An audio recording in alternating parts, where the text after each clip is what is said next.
Hey you, didn't see you there. You're looking fantastic today. Today we're going to be talking about lead female protagonists and why some are cool and some aren't. And I'm not going to be naming names of the one that's not cool until later, of course. You know who she is. She's British and perfect. No, we're going to be spending most of this video talking about who's not perfect, who's not British. So I'm going to be highlighting Sarah Connor from the Terminator franchise and Ellen Ripley from the Alien franchise. And I'm going to be weighing them against why Rey from the Star Wars franchise is a very bad character. Let's get started.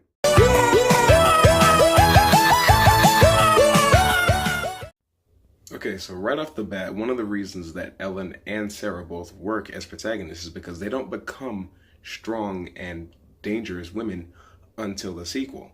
The first movie, they start out running for their lives or something like that. They start out terrified of the enemy, not because it's this thing of, the female has to be scared and helpless and defenseless the entire movie. It's just, the Terminator is a terrifying thing, and if it's coming after you, it's gonna kill you. Same thing with a xenomorph. It's scary.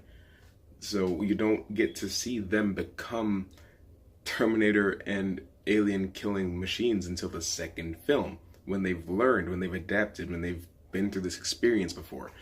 Sarah doesn't just wake up one day able to kill a Terminator. She barely survives the first film. Same with Ellen Ripley. Barely survives it.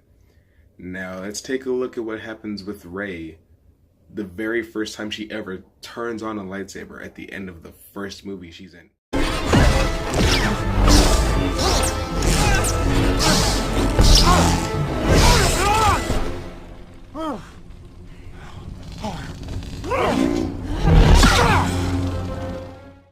Then, after no actual combat training with a lightsaber, she's able to pull this off, what's canonically a couple of days later.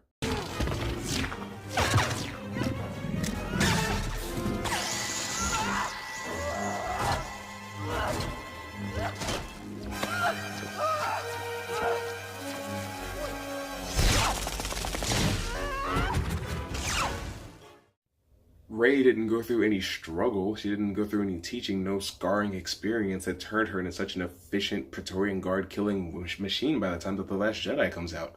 She's just that good, and it doesn't make any sense. Alright, but another reason that they work so well as protagonists is that even though they're all cool and stuff now, they're not perfect.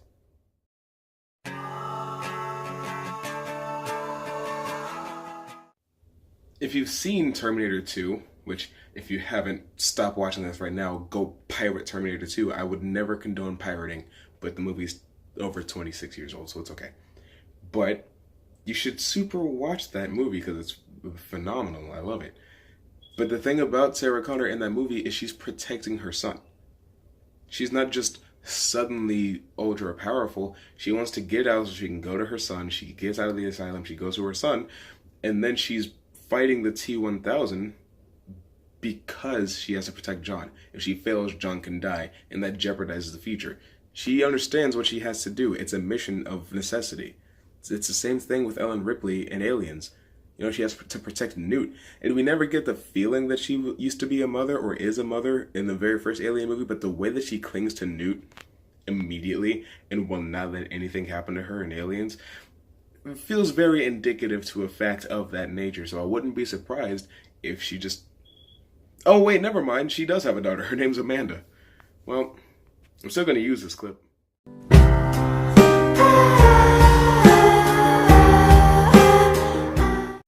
Now for this bit, let's focus a little bit harder on Rey and why she doesn't work. Do you remember the bit from The Force Awakens where she's having the flashback and she sees the ship leaving her on Jakku and she's struggling to go after it and Unkar Plutt is holding her back? Yeah, so does everybody else that ever saw that movie in the history of their lives. But to then say in the sequel that her parents are from Jakku, they lived on Jakku, they sold her for drinking money, that contradicts that. They're trying to give Rey this backstory where it's like she doesn't have to come from greatness to be greatness. And I know that the Jedi aren't allowed to have children. I thought she'd been previously trained by Luke, sent to Jakku, and had her memory wiped to protect her from Kylo Ren. That would have made sense. It would have been logical. It would have been easy. It would have been simple. But no, Rian Johnson doesn't know how to tell a story. Oh boy.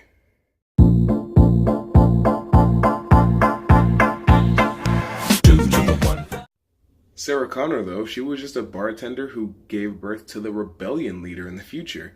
So Skynet sent a machine to go after her, to kill her, to prevent that leader from ever being born.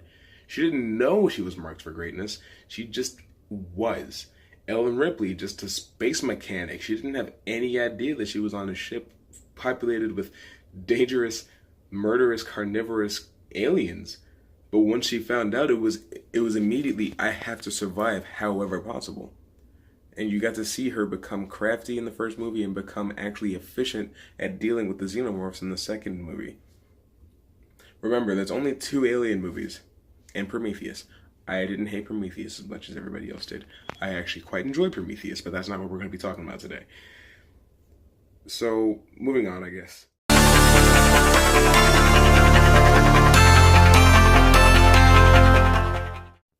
Alright, and the final thing I'm going to be talking about today is the fact that Ellen and Sarah didn't get thrust into this awkward romance story, you know. Sure, Sarah and Kyle Reese had to get together because otherwise John Connor was never going to be born, but that's not what the entire undertone of her character going on was. You know, if you're watching The Last Jedi, then they for some reason have this thing where it's like Rey and Kylo Ren are supposed to get together. I really don't get the point of that, but then they just don't. You know, Ellen Ripley doesn't have tension until I believe Alien Cubed. I haven't seen it because I don't want to do that to myself.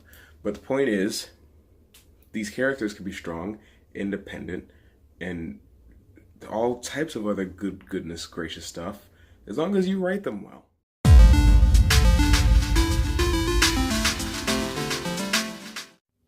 But that's basically all I really wanted to say. Thank you for taking your time to come watch this video. Also, we just hit 50 subscribers. I don't know about you, but I think that's awesome. 50 subscribers in like 2 weeks. That's insane. Make sure you don't stop sharing this video, this channel around. Show it to your friends. I talk about stuff all the time: movies, games, shows, comics, everything. You know, I do news when I feel like it's worth it. But I'm really just having a great time. I'm glad that I have 50 of you here along the way. But I don't want to bog down the video with a Merry Christmas, Happy New Year, Happy Kwanzaa type thing. So make sure you like this video. Comment below if you think I'm stupid for hating Rey as a character. Tell me how sexist I am, even though this whole video is about how cool Ellen Ripley and Sarah Connor are. Comment the video. Rate and subscribe. I will see you tomorrow.